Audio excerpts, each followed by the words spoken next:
in the Public Interest Program.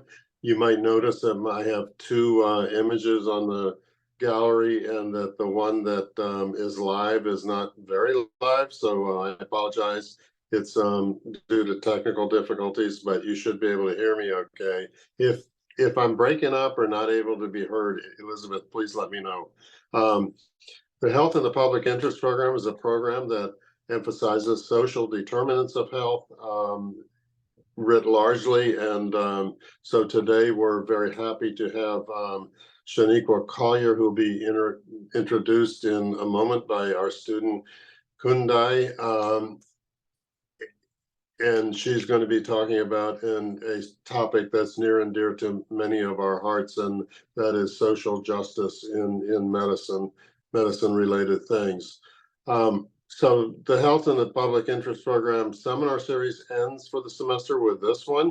It will resume again toward the end of January. You'll be getting notices, and I'm already working on a schedule. So we got a great lineup shaping up. I don't want to put out any spoilers, but it's going to be really good, and we hope that all of you will be coming back. The seminar this morning will start with the introduction and then move to Dr. Callier, who will speak with the audience muted unless she says otherwise. And when she's done, then we'll take questions and answers. Kundai will moderate that Q&A session, taking students first in the Q&A, followed by the larger audience. And again, thanks for being here, and thanks for sticking with us this semester for what's been a lot of fun for me. And we'll see you again in January. Kundai. Thank you, Dr. Myers. Good afternoon, everyone. I'm delighted to welcome you to our last Happy Seminar of 2023. I am also excited to introduce Professor Shawneequa Callier from George Washington University, who is our speaker today. Shawneequa Callier, JD MA Bioethics, is an associate professor with tenure in the Department of Clinical Research and Leadership at the George Washington University School of Medicine and Health Sciences. For over a decade, she has also served as a special volunteer at the Center for Research on Genomics and Global Health at the National Human Genome Research Institute, NIH. Since 2014, Professor Callier has served on the GW Hospital Ethics Committee. Her scholarship and research have focused on precision medicine and health disparities, data science, ethics and equity, diversity and inclusion in genomic research, genomic incidental findings, the use of race in medicine, and pharmacogenomics research and genetic ancestry testing. A fun fact about Professor Callier is that she loves Broadway, and so with her family and friends, they take a trip to New York to go watch Broadway shows on Christmas. And with that, I invite Professor Callier to start her presentation. Thank you so much for that lovely introduction. It's really wonderful to be here virtually with all of you. I'm looking forward to the discussion. So I will present some ideas and my slides and do my best to leave plenty of time to answer questions. My focus will be on precision medicine research, but my background really is in genomics policy as well as law and bioethics. So I'll spend a lot of time talking about what's happened in genomics and how current research practices can impact health equity.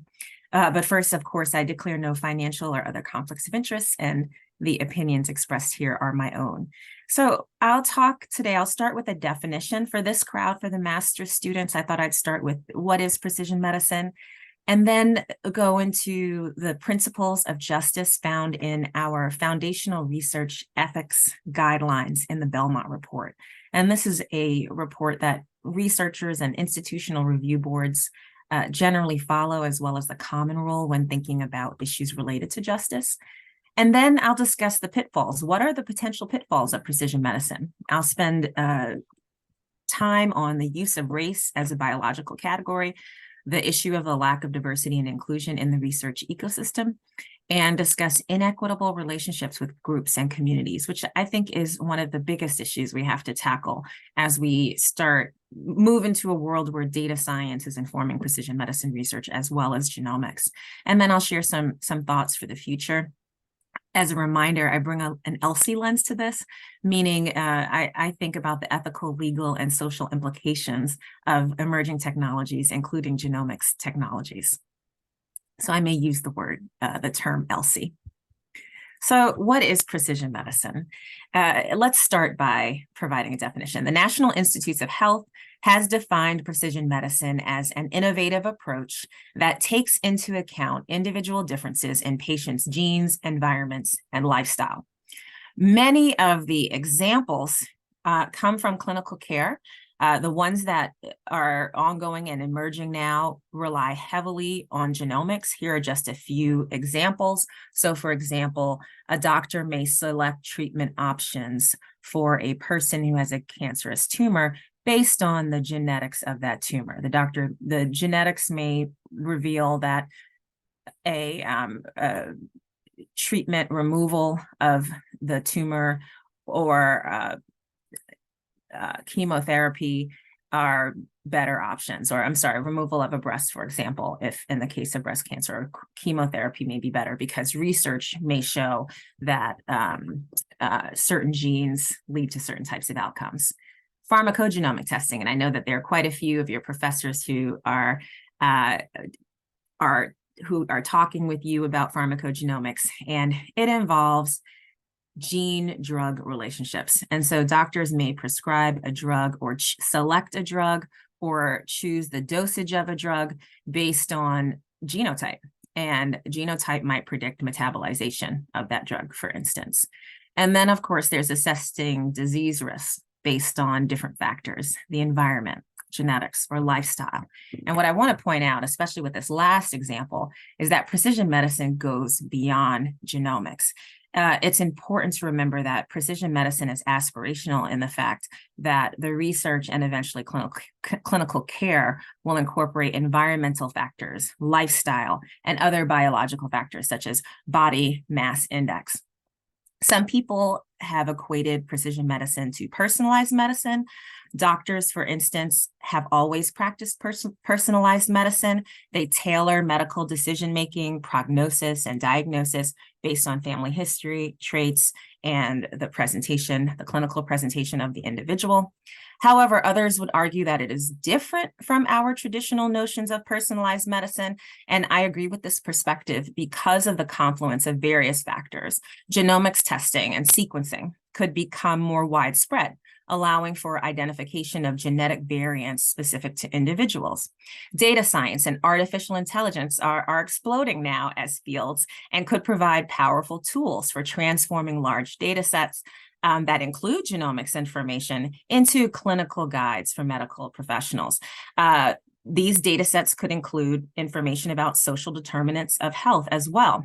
So as you see, the outer circles of the left image describe the exposome, epigenome, and microbiome, which are biological manifestations of interactions with environmental factors. These interactions are complex. They may make it increasingly difficult to separate what is environmental from what is biological, but this is the direction that we're moving in with data science and with genomics and all of the available information we have about people and health. And as you can see in the upper right-hand corner, data can come from multiple places, including, for instance, our mobile health devices.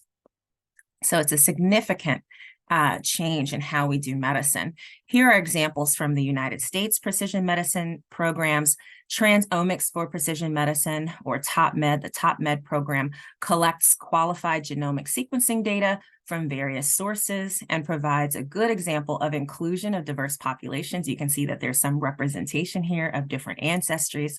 The National Institutes of Health is also sponsoring the All of Us research program, which aims to collect data from 1 million people. The All of Us program collects data from various sources, such as health surveys, health records, and digital technologies. These surveys require personal information or ask for personal information like age, sex, race, income, location, and education.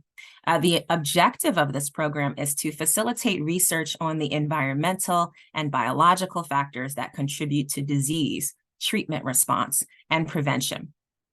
These programs are largely in the data collection phase, contributing to research with some applications in a few areas of medicine. Data are open and available for qualified researchers with safeguards in place to facilitate discovery. And I will note that these programs do collect racial data. I know that I'm going to talk a little bit about race and biology, but I do think collecting data on race can help us understand and track social factors like racism and the effects of structural racism on health. Biomedical research has a long history of exclusion of groups or mistreatment and abuse of marginalized populations. So one question I have here is, how can precision medicine research better advance justice, and what justice principles are important? As many of you may have learned in your master's program, our United States system of laws for the protection of human participants in research is heavily influenced by the Belmont Report. The Belmont Report was written in 1979 by the National Commission for the Protection of Human Subjects of Biomedical and Behavioral Research. Some of you may know that this commission was formed after the revelation of a number of research abuses in the United States, including the Public Health Service study of syphilis in Tuskegee, Alabama, of African-American men. The Belmont Report outlines the basic ethical principles in research involving human participants that institutional review boards who approve or reject research proposals typically follow.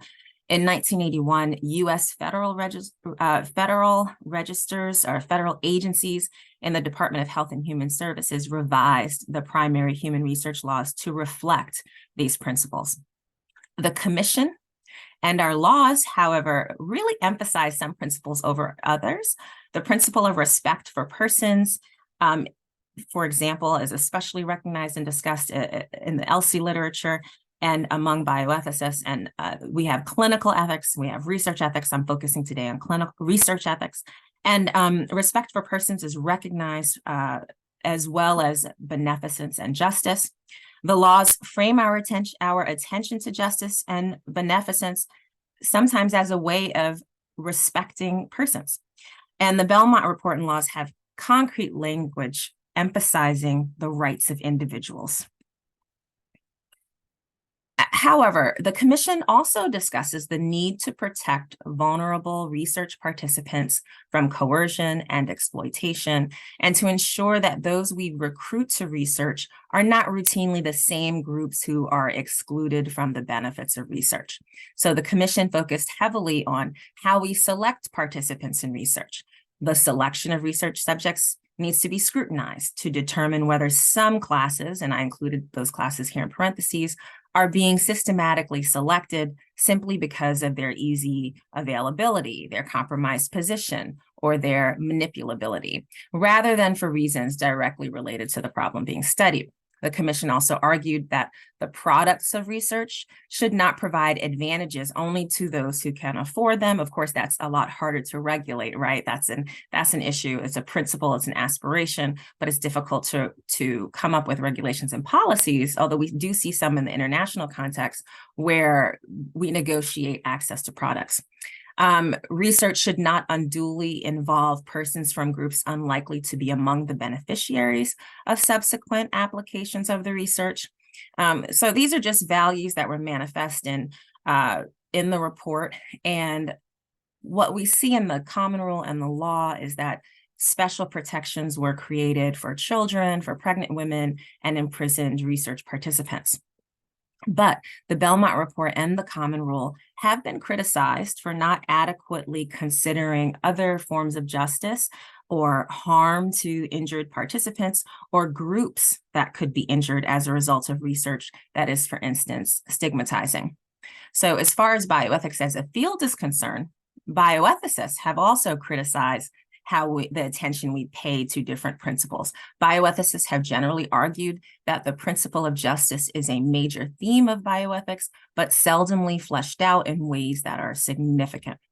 So in my remaining time, I'm going to focus on the principle of justice as I discuss some of the potential pitfalls of precision medicine research. First is the concern about using race as a biological category. There is widespread understanding in the scientific community that race is not genetic and that it is a social construct that knows no biological boundaries. The complexity lies in that environmental factors can have biological consequences, and many racialized or racially minoritized groups are exposed to harmful environmental factors. If we think about the United States, that would include racism, and these factors have health implications. In some cases, future generations can inherit biological changes. That's called epigenetics. And so the line between, and I'm going to refer to this more than once, the line between environment, biology, and race can appear blurred. And it's certainly complex as we study all of these factors together. However, genetic variation crosses racial lines. My argument is that race-based categories cause us to overlook meaningful differences within racial groups or miss opportunities to identify variants that are shared across groups. We are still struggling with the use of race in medicine. There are various reasons that providers still use race in medicine. I could talk about that maybe more during the discussion section if you'd like. But when we use race in medicine as a form of race correction, for example, it can cause people who would benefit from a therapy or intervention not to receive it. That can happen. And biologizing race prevents patients who are racialized from realizing the benefits of precision medicine. And I'm going to explain how in future slides. Let's talk more about how race is defined. Today, there is still no agreed upon and concise way to define racial groups. How race is defined may depend on who you are asking. Mr. Vince Bonham, acting deputy director at the Genome Institute, explains in the Genome Glossary that racial groups have no defined boundaries, but have a blurry and imprecise relationship with human genetic variation and population groups across the world. I'll explain later that we know very little about the level of genomic diversity in groups around the world. This is especially true on the continent of Africa.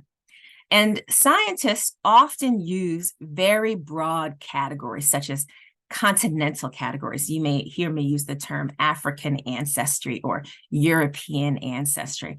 And it's very convenient for research purposes to lump everyone into the category of African ancestry, because then the sample size is larger for research purposes. But my argument is that these large categories neglect underlying diversity and neglect diversity within racial groups. Racial categories also have a dark history in medicine and science. This is especially true in genetics, a field where investigators continue to report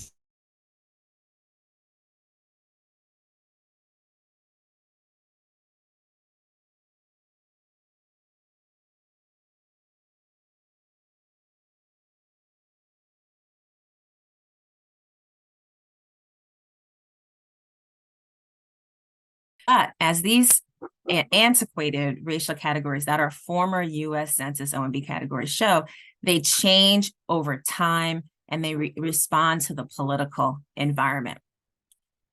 Today, researchers find that people are sometimes confused by the limited nature of these census categories and do not feel well represented by the options when they have to select one category. I'll also add that some define ethnicity as separate from but related to racial identity. But the terms race and ethnicity are often used interchangeably in society. Meanwhile, language and culture are not bound within ethnic groups at times. So I'm advocating for thinking beyond race, thinking beyond ethnicity to where does the person live? Who are their ancestors? And what is their ethnic group identification? But also, let's gather as much genetic information as we can as well, until we reach a point when everyone is genotype. I do think, however, that until we can sequence all people, there may be benefit in understanding one's ethnic history and origin and diverse ancestries as we build diverse research data sets for research purposes. Many of you may have heard the statement that there is more diversity within groups than between them. This slide provides an illustration. The colors represent genetic variations or alleles of prominent scientists. The dark brown allele is shared by every person in this image. Watson and Venter share another allele, a bright blue one, and both share 2 alleles with Kim. Watson shares red and orange with Kim. Venter shares green and magenta. The image shows that there is more similarity between Kim and Watson and Kim and Venter than there is between Watson and Venter. The authors conclude that there's so much ambiguity between races and so much variation within them that 2 people of European descent may be more genetically similar to an Asian person or someone who identifies as Asian than they are to each other. This is a complex image. I'll give you a chance to take it in. It was published in a paper by my colleagues at NIH. It uses different colors to represent 21 different ancestries determined from what they found were 282 global populations. The figure simultaneously shows ancestry mixture within each individual, and there were 5,966 unrelated individuals. It also shows populations and geographical regions. So each tiny horizontal line here represents an individual with diverse ancestries based on the colors. The figure emphasizes that there is continuous genetic variation among populations and no sharp boundaries between groups. Ancestral heterogeneity is common in the vast majority of individuals and within racial and ethnic groups. And ancestry diversity, of course, influences genomic variation. The authors write, ancestry cross-classifies ethno-linguistic groups as well as continent and race. What I want to do is show you a really important and I think relevant clinical example within the context of pharmacogenomics. This figure has been circulating for a while now, but it's an excellent example of how broad continental categories can cause us to miss information. So when looking at the genetic alleles that can cause hypersensitivity reaction to the HIV drug abacavir, researchers found that the prevalence of the allele varied even among populations located in the same region of Africa. The authors concluded that labels such as Black or African obscure biomedically relevant variation and could lead to less vigilance among physicians. Drug guidance that depicts a low level of the variant, for example, in some Black and Asian populations, might cause physicians to miss the impact of this variant on other Black and Asian populations. So in this particular study here, you can see differences among the Luya, the Maasai, and the Yoruba, who scientists are likely to label collectively as African ancestry or Black populations. There's also significant difference between Chinese, Japanese, and Gujarati Indians, who scientists might describe as Asian populations. And once this research was published, FDA guidelines changed from sequencing European ancestry individuals where the variants were found to sequencing everyone, providing a genetic test before prescribing abacavir to any person. The good news is that this topic is on the top of mind of leading genomics researchers. This topic on the use of racial categories in genomics research is receiving a lot of attention by geneticists, as well as interdisciplinary scientists and leaders who are knowledgeable about genomics research. The National Academies of Sciences, Engineering, and Medicine convened a working group to develop guidelines on how we should describe populations in genomics research, and this group published a report in March 2023 recommending that genome researchers do not treat race as biological and that any use of race in research be justified. So it's okay to use race if you justify why you're using race. For example, if there's some social link related to the relevance of race to your study. Meanwhile, the NIH Institute, the National Human Genome Research Institute, has also outlined its aspiration to stop categorizing groups based on social categories in genomics research. So these are clear goals and aspirations outlined by NIH. Some might say we are heading in the right direction, but need strong, concrete examples for scientists and precision medicine researchers to use. What will new population labels look like, or how will we change how we use existing population labels? So now that I've identified some challenges related to how we categorize populations, I'm going to move on to what I see as potential pitfalls of precision medicine based on my experiences working in genome policy. Precision medicine projects, such as the All of Us initiative, have made great efforts to include diverse researchers and participants and to engage communities in community-based research projects. This kind of engagement is critically important to ensure communities do not reject longitudinal precision medicine studies. When we think about the use of our data continually and over long periods of time, it's not only the right thing to do to ensure justice and community engagement, but it affects trustworthiness and whether or not people will want to continue to participate in research. And so these are all reasons to really be careful about our research environment and how it affects individuals.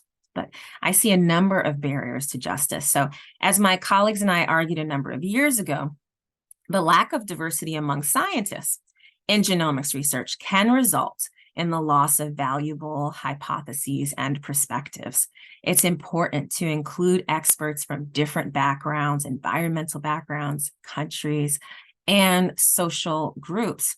For example, a scientist from our group from Ethiopia conducted the first genome-wide association study, and those are important studies for understanding correlations between genes and traits or genes and disease. He was one of the first to discuss a GWAS, it's called GWAS for short, on the neglected tropical disease, podoconiosis, which is sometimes called elephant foot disease. And it results from interactions between certain genetic variations and people not having shoes. So when walking on local red soil, if a person has a particular genetic variation, they're more likely to suffer from a very stigmatizing condition called podoconiosis. Although many early precision medicine research projects have thought about a conclusion, this type of inclusion or inclusion of participants, engagement with participants, all of us has spent a lot of time engaging diverse interdisciplinary leaders as well. There is still a problem among the biomedical research field as a whole, in that it lacks diversity in funded researchers. And these funded researchers are likely to be the same investigators who are using precision medicine data and genomics research data. So investigators in this study examined funding gaps between African-American and white applicants for R01 prestigious research proposals to NIH, which is the largest funder of biomedical research around the globe. The investigators found that African-American and Black scientists' proposals are less likely to be discussed by reviewers. Second, when discussed, they received poorer impact scores than their white counterparts. Third, they found that once a proposal reaches the point of being discussed, some topics are less likely to be funded than others. These findings suggest that researchers across NIH, and again, not just researchers or reviewers focusing on genomics research, they seem to prefer certain topics over others. The study found that among grants funded, topics related to health disparities typically had lower scores. When they went back to see what studies were funded and compared those, studies related to health disparities had as much influence, if not more, in terms of publications and citations or as higher scored proposals. Another factor that perpetuates the disproportionate inclusion of research participation is what my colleagues and I called the preferred cohort effect. European ancestries, and that's because, and I try to say ancestries whenever I can to remind listeners that there are diverse ancestries in Europe as well. So there's not a European ancestry group, but really European ancestries remain the preferred cohort for genomic analyses. What this means is that the vast majority of well-categorized, well-studied genomics research cohorts are from European ancestry populations. European ancestry populations have historically been the focus of genetic research, resulting in large available sample sizes of populations from Europe. Since journal peer reviewers and grant funders judge sample sizes when approving an article for publication or deciding on the impact of a study, researchers typically choose to work with and build on existing large cohorts. A novel hypothesis, for instance, may be reviewed or studied in a large data set comprising mostly available European ancestries for this reason. And there are also other scientific reasons studying European ancestries may be deemed more efficient, because researchers can discover a maximum amount of variance relevant to disease in European populations that they might characterize or put together to be more homogeneous than other populations, even when the reality is that in real life, European populations are also heterogeneous. So this interactive dashboard provides a public monitor of the diversity of participants across all published GWAS. The percentage of all GWAS involving diverse populations, the percentage of published GWAS has declined since 2021. In many studies, although investigators may have a sufficient sample size from diverse populations to conduct scientifically invalid analyses, they may choose to only summarize those results or to present those results in supplementary text, demonstrating, again, a preference for publishing about cohorts of European ancestries. The result is that findings from larger European cohorts are treated as standards in research against which other ancestry groups are compared. In recent years, scientific reporting has also talked about this, has shown that diverse populations are often excluded from the analysis portion of genomics research. These authors reported in Nature that geneticists commonly discard data from diverse communities and use them only to replicate or confirm findings from studies focused on European populations. And this is a contravention of the research principles of justice, including those principles articulated in the Belmont Report. Also under consideration is that participation in genomics research is not risk-free, especially when data contain details about individuals or sensitive family or group information. Minoritized people often express concerns about exploitation, stigma, stereotyping, or the misuse of data. However, like any group, will weigh their concerns against the desire to be altruistic or the benefits for future generations or other such benefits of participating in research. Discarding data by default represents an underutilization of a critical resource. It worsens the challenge of underrepresentation, and it undermines the efforts of those from underserved populations to contribute to research, including beneficial public health research. Technical challenges also hamper the goal of adequately representing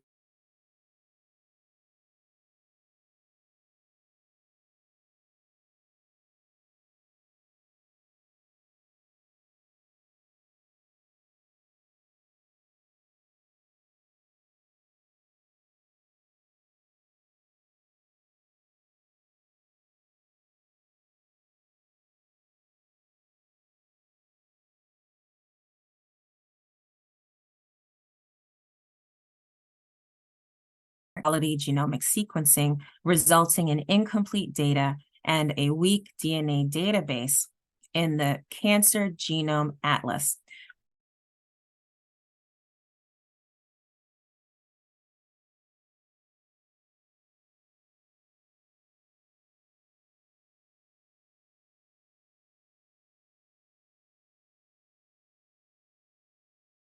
Quantity, but in this database diversity analysis. Shawneequa, your audio is going out on a regular basis, and we're missing like 20 or 30 seconds of what you're saying. Would you mind turning off your video until we get to the Q&A? I think that might Of course. help.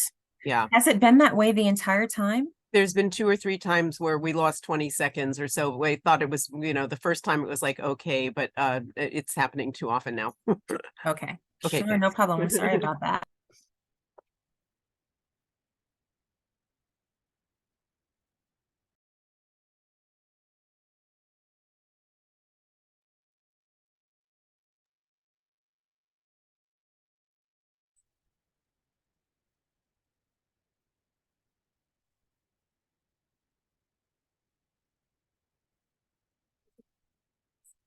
Hmm.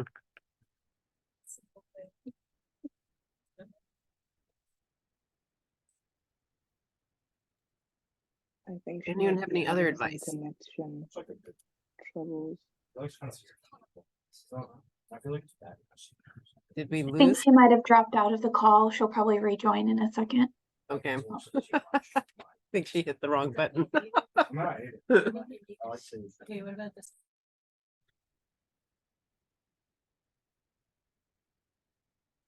I see her still in the participant list, so it looks like she's still here. Maybe have her log off and then back on. Yeah, that might be a good idea. What do you think, Elizabeth? Should we kick her off and then maybe she'll be forced to log back in? Not saying anything. You know the person. Yeah, Shawneequa, if you can hear us, please log off and log in again. Otherwise, I think we are going to kick you out and make you log in again. I thought they were doing gender neutral. It's harder for you.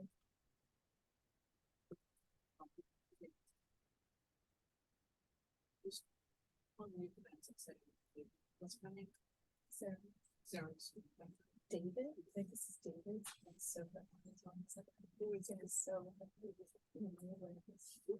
trying to go out. So let's go ahead and do that, Elizabeth. See if David goes.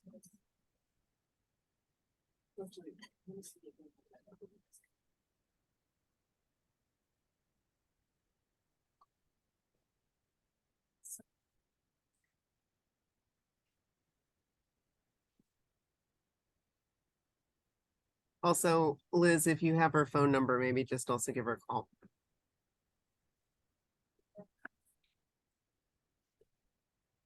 Yeah, I'm checking for her phone number. I think I have it in an email. This is David.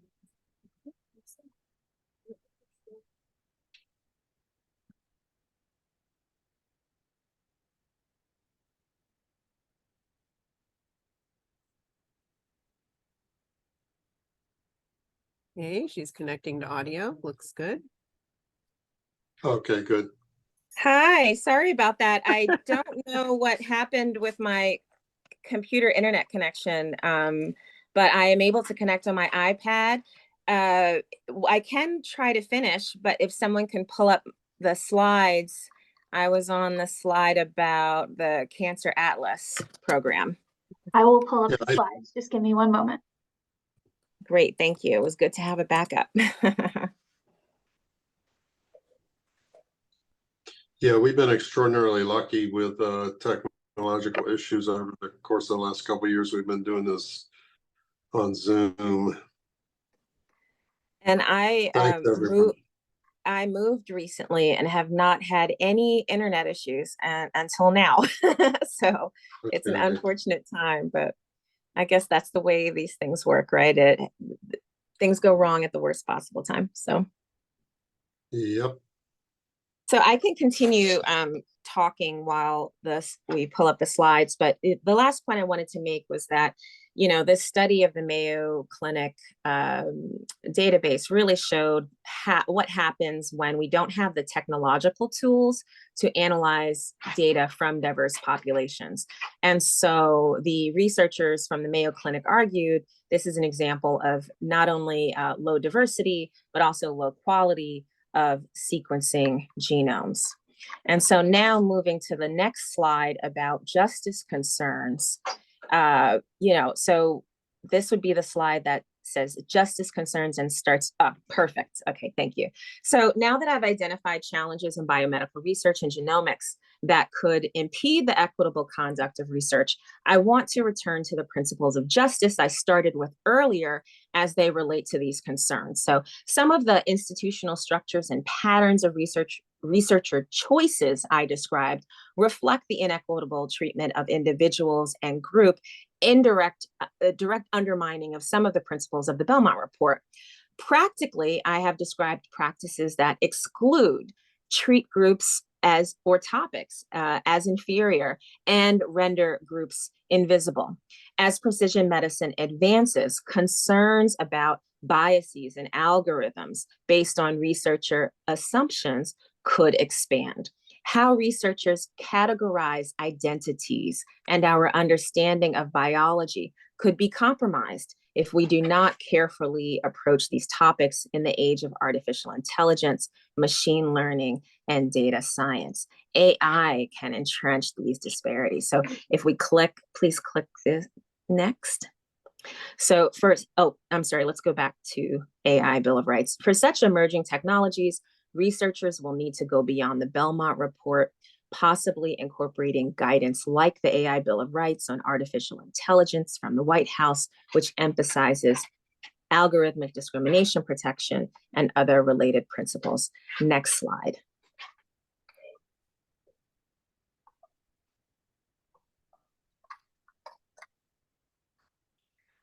I have found that researchers, including ethics researchers, often worry about overriding group identity by focusing too closely on molecular DNA data. On one hand, there's concern about respecting identities. On the other, there is the challenge that DNA can be seen as a global good belonging to us all. If we see it as purely molecular, then the argument goes, we should all openly share DNA globally and make it accessible as we develop precision medicine research data sets. The FAIR principles emphasize openness and data sharing. I don't think we are at a point when we can examine genetics separately from identities or the interacting forces of environment and geography.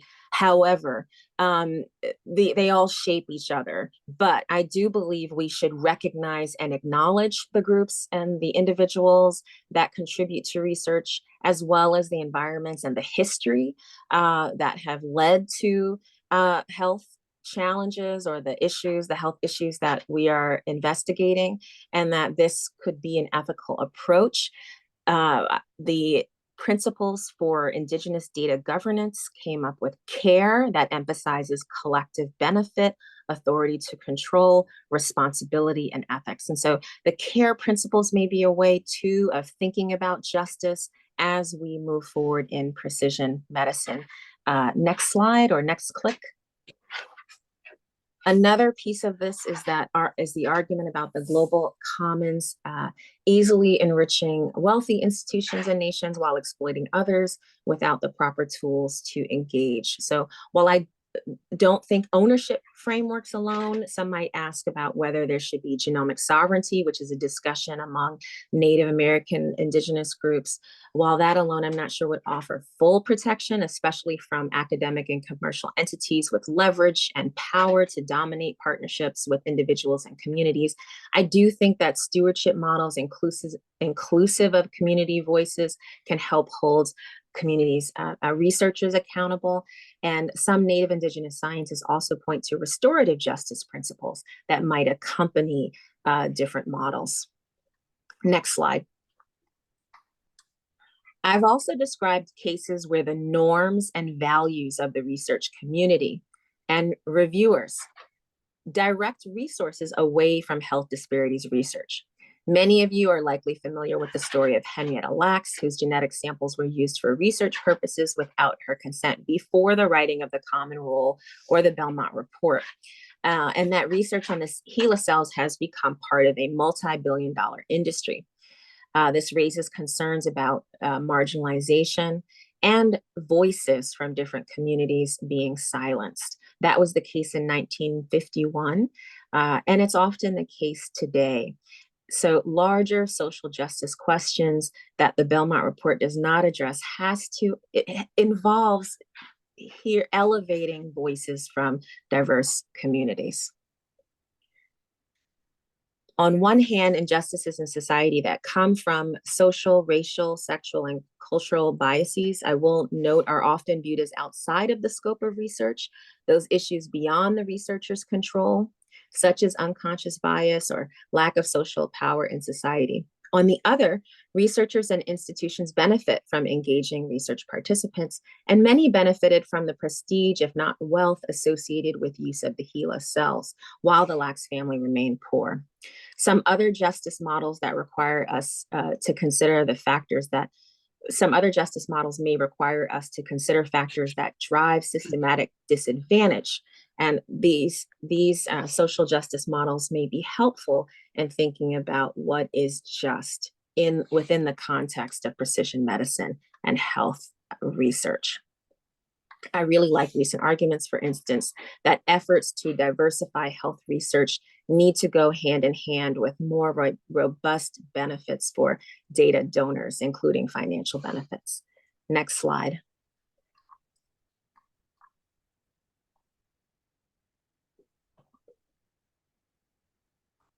In 2007, National Commission member Dr. Patricia King, who, by the way, was a law professor at Georgetown, wrote that we have to go beyond IRBs and to the heart of the research establishment outside of research subject interactions. Justice may require more than securing greater inclusion of women and minorities and other groups. And we should pay more attention to the other power structures that influence relationships in research. We are seeing a resurgence of arguments like this. Dr. Melissa Curry, for example, has developed a theory of bounded justice, where she implores us to consider the roles of racism and other isms on eroding our abilities to achieve the spirit of the principles of the Belmont Report. She says that it is impossible to attend to fairness, entitlement, and equity given the historical context that many distributive justice theories do not tend to. Okay, next slide. Before wrapping up, I wanted to leave you with some good examples of how we might rethink relationships in precision medicine research and address some of the challenges I described in this presentation. The Human Heredity and Health in Africa program is an initiative on the African continent launched with $176 million from the Wellcome Trust. It lasted for a number of years and ended recently. The consortium funds new collaborations among a Pan-African network of scientists, builds genomics research infrastructure, and is led to publicly available governance and ethics policies. One notable policy is its embargo policy. It provides an example of an approach that ultimately aims to promote global data sharing while protecting data collectors. The data embargo policy requires that African collectors of data have a protected period of about 23 months to publish their data first. Further, the policy directly addresses concerns about exploitation and North-South collaborations by supporting African data collectors, scientists, and institutions who were able to garner trust locally by investing time in building their research and publication portfolios. Click, please. Building on H3 Africa, we now have the Data Science in Africa program, which has similar goals of building data science infrastructure and capacity to do the research in Africa. Recently, an article about genomics and genomics research in Mexico was published. The artwork that you see there was inspired by the diverse genomic diversity of Mexico. And the report provides not only genomic study results, but also explains that data were jointly analyzed, promoting local leadership and partnership of Mexican researchers and trainees in the genomics research process. Next slide. Okay, so what I want to do is leave you with this quote from Isabella Wilkerson. It recognizes the role of history and the systems that we have, but it also makes a call or demands from us to make changes to the systems that we have in place that devalue some groups over others and devalue questions over others, or make it exceedingly difficult for groups to have progress in society. We've inherited a system, and we have the duties now to fix that system. So I will now take questions. Thank We you, can Professor. maybe remove the, yes, perfect. Okay, great. Thank you, Professor Callier, for your presentation. For the sake of time, I'm going to ask all happy students to raise their hands if they have any questions, but I am also going to ask Dr. Fuberman to go first because she has to leave early. So Dr. Fuberman, please present your question. Thanks so much, Kundai. Yeah, so I'm particularly concerned about use and misuse of this by corporations, since looking at unethical marketing practices of pharmaceutical companies is what I research. So I'm interested in the accessibility of this data to commercial entities. And also, one of the areas that we've started to do some work in is that precision medicine as a term, and you have explained so much that has really helped me in this regard, but in some areas, precision medicine is being used to rescue drugs that have not worked in the general population, but perhaps have not failed completely in a genetic subset of the population. And of course, once a drug is on the market that gets approved for a particular genetic subpopulation on the market, it can then be prescribed to anybody. And it's become a potential backdoor for pharmaceutical companies to get mediocre drugs approved. So I was wondering what you thought of that, and also are there any safeguards that can be put in place to prevent this? Well, I think you bring up two interesting points, right? So on one hand, pharmaceutical companies have the capabilities to use data and knowledge and proprietary data sets to figure out who would benefit best from a drug, including drugs that may have been taken off of the market. And I think what matters here is what makes it inferior. I'm more familiar with ideas of rescuing drugs and compounds that we could really use to help subgroups based on their genotype that might have not been a part of the blockbuster use of a particular drug. And so using our resources and our data to bring drugs back to the market and find the right people to prescribe them to. But that is that capability that pharmaceutical companies have, the data sets that they have that they don't share typically, also points to why we may need them, why we may need commercial companies in order to realize the benefits of precision medicine, the amount of money, the resources. When we think about the sheer cost of genomic sequencing, one of the things I talked about is capacity building in Africa, but I had a bullet point on my slide that I forgot to address, and that's still the challenges, even after we invest in African countries, is brain drain, people leaving and going to do their research and use their knowledge somewhere else. It would be beneficial if we could get companies to invest in hiring people who are living in countries. So I think there could be some positive uses of not just pharmaceutical companies, but other commercial entities that are that have the resources to collaborate with academics and improve our precision medicine environment. However, you also point to, we live in a world of capitalism. There are often different rules behind closed doors that aren't focused on justice and fairness when we look at commercial contexts. And so how can we create an environment where these collaborations and partnerships are equitable and just, especially when leading companies seem to have all of the power. They have the money, they have the resources, they can negotiate what they want in contracts. The contracts are built to serve their interests. I would like to see the National Institutes of Health and consortia like DSI Africa work together to create principles and possibly leverage their network of scientists who are being asked to collaborate by commercial companies to come together and develop principles of just and fair collaboration in the commercial context.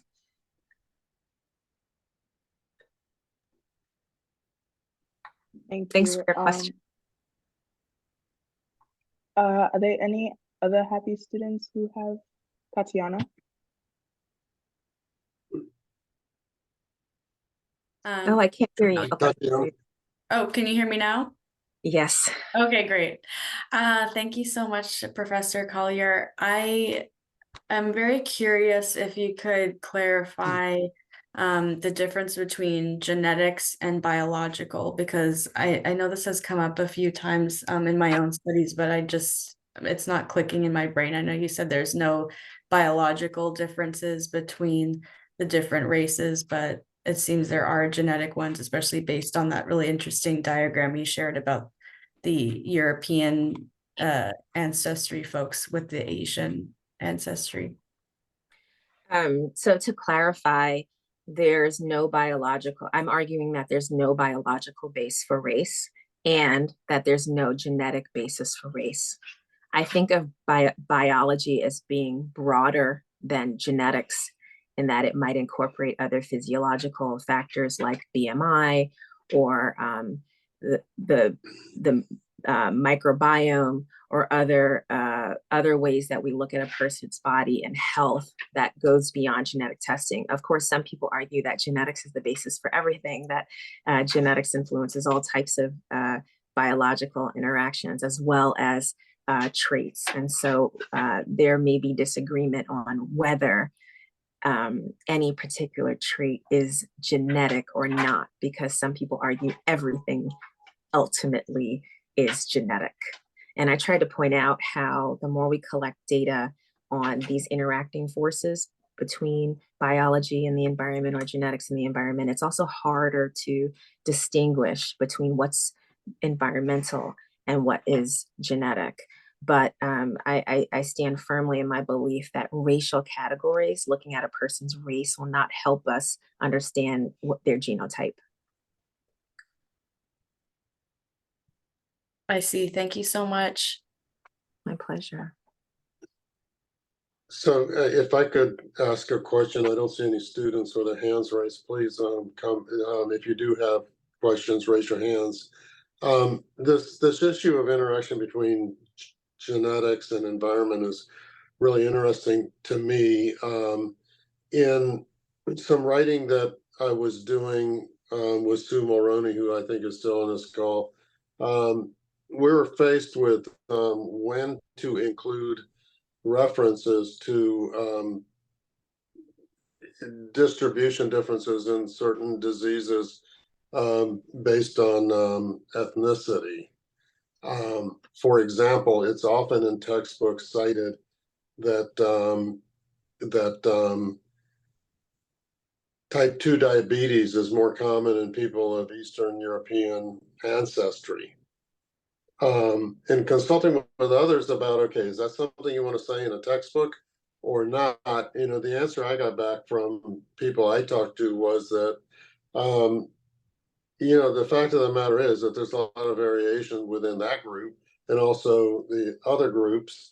And in fact, the environmental effect is so huge that that's what everybody should be talking about. But when you're writing and reading, you know, people remember things like Eastern European people have more type 2 diabetes. And for physician trainees, especially when these things are mentioned in lecture, they memorize little facts. I don't mean to offend any medical students, but it's a memorization game. And everybody knows that if you can remember correlations between different things like that, that's what shows up on exams and on boards, etc. So can you give me any guidance here or thoughts? I can certainly share thoughts. I think it's a problem not just in publications, but also the desire to harmonize how we talk about groups. And so we want to increase diversity and inclusion, but we also want data to be reusable and interoperable as we share across the globe. And so there's a real push to find ways to standardize how we talk about populations. And so Eastern European, saying that the data come from an Eastern European group might be one way that geneticists feel they should categorize the people that they studied. Of course, there are different ethnic groups that live in Eastern Europe, and there are different social, political, language, and religious factors. There's the terrain and the environment that all play a role on health and health outcomes. So the NASM report, the guidelines state that researchers should explain the categories that they're using and why they're using those categories. If they're looking at genetics, they may describe a group based on genetic similarity and how they got to the point of genetic similarity, or how they assess genetic similarity. But if there are other social labels that are being used that are not related to genetics or genetic similarity, that the reasons those labels are used should be explained. And so while I understand the challenge of publishing a paper where you found a result in an Eastern European population, even if you go through the process of just explaining that that population was actually diverse, ethnically, genetically, socially, that the soundbite that people pick up or the words that people pick up may lead to a focus on the label European ancestry. And that'll be difficult for the genetics community to combat. People will pick up terms related to their understanding of difference in society. And I have noticed that when social genomicists do work, they publish their papers with frequently asked questions where they explain in even more detail the risks and benefits of their work, how it might be picked up by people who, for example, white supremacists who might talk about differences in racial groups and their objections to that, to provide another way to better explain the diversity that we're seeing. I hope that helps. I know it was a complex answer, but it's certainly a complex question. I could ask complex questions forever on this topic. And I think one of the stark examples of this is how we classify people who self-classify as African-American ancestry, given that some communities would say, a drop of blood, right? Which is kind of a racist thing, but it exists. And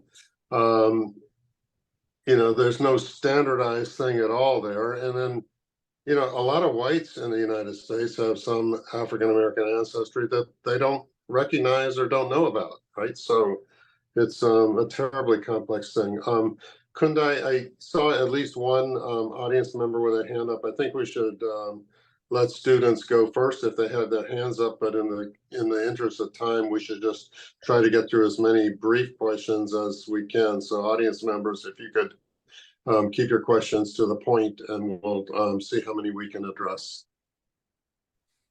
Thank you, Dr. Myers. Are there any more questions from students?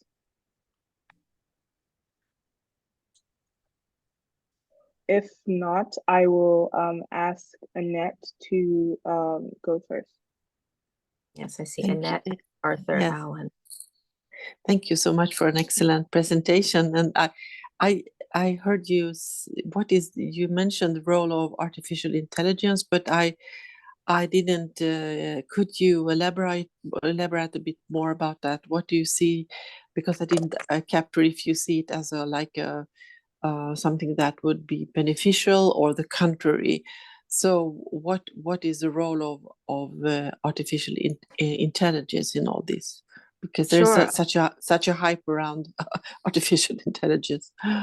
There's incredible hype around it, but also concern that if we don't have protective measures in place, the same biases that we see in the clinic and that we see in research will be duplicated and magnified within the context of data science health research, which uses large data sets and trains machine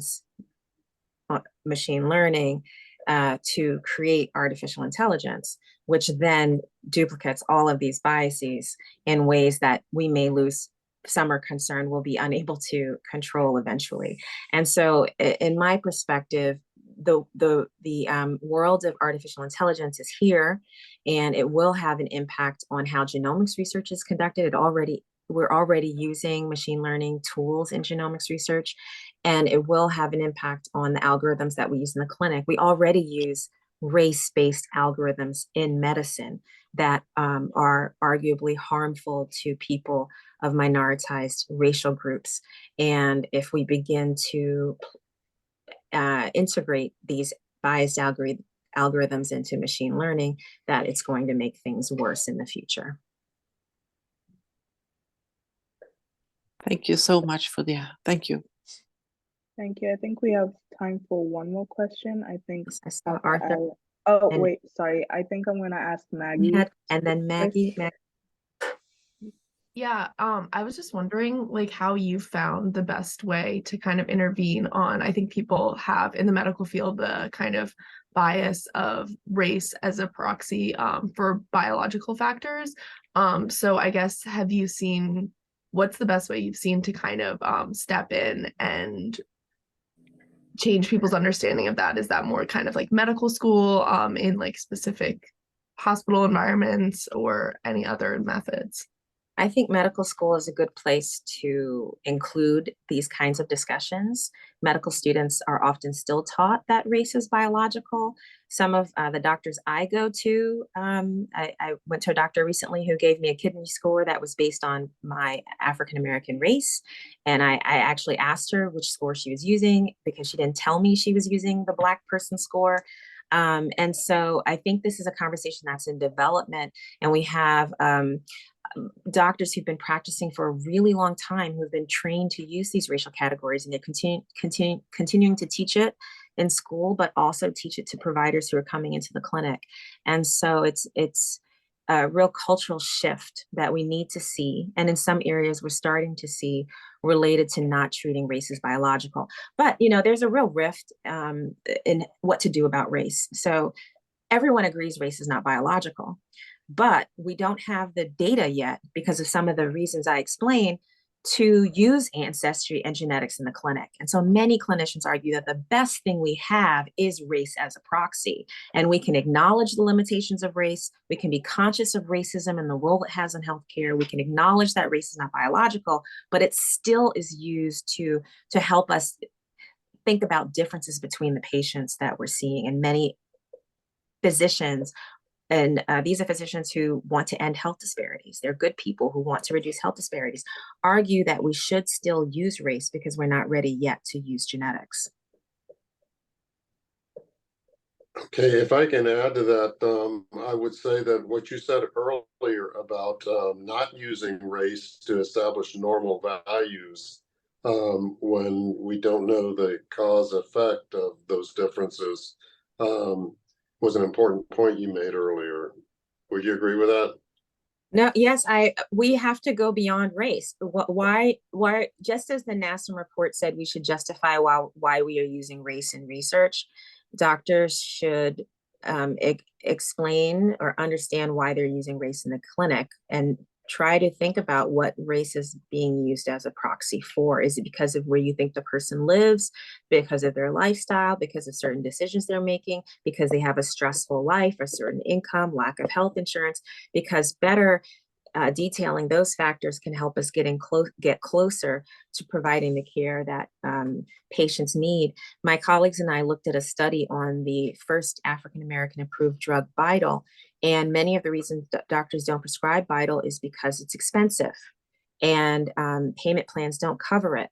And so providers don't prescribe it, but research has shown they also don't ask patients if they have access to payment assistance plans.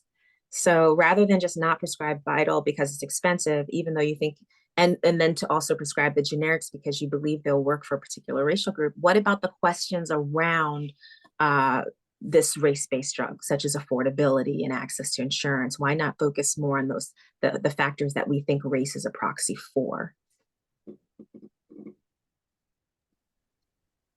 I think there were questions from Arthur and Anne. I don't know if we have time for them. Yes, but I think Jasmine will be our last question to close it off. I'm sorry, I didn't see Jasmine. Oh, no worries. Thank you, Dr. Callier, for a wonderful presentation.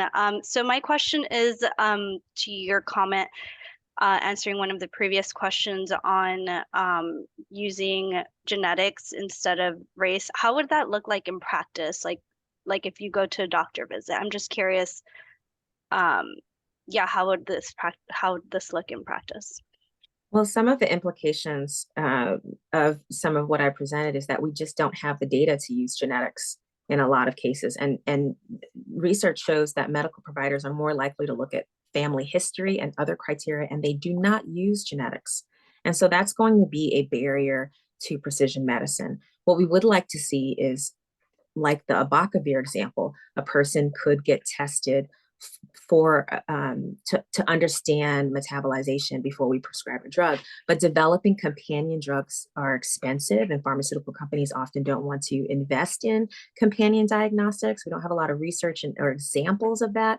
And so that's another barrier to actually being able to use pharmacogenomics in the clinic. One day, maybe some argue one day we will all have our genomic sequences. But what comes with the $100 sequence is actually the analysis and genetic counseling process, and that's more expensive, and that's difficult to achieve, especially if the genomic data informing our analysis are not based on diverse people. So unfortunately, it seems we're far away from a world in which we can use genomic data for diverse populations. Some have published articles saying that for people with a lot of European ancestry, they'll be more likely to benefit from precision medicine than everybody else. Thank you, Dr. Callier. And thank you, Kundai, for moderating this session. I'm sorry about the technical difficulties, everyone. But obviously, this is a very complex topic that you've tried hard to give us a glimpse into, Dr. Callier. And I think that your kind of warnings that we're a long ways away from being able to not only use these things, but know when and how to use them is a very important caveat. And also what you imply, what are the ethical issues behind it? What are the issues in dealing with patients, talking about things that may or may not happen based on genetics. So again, thanks so much.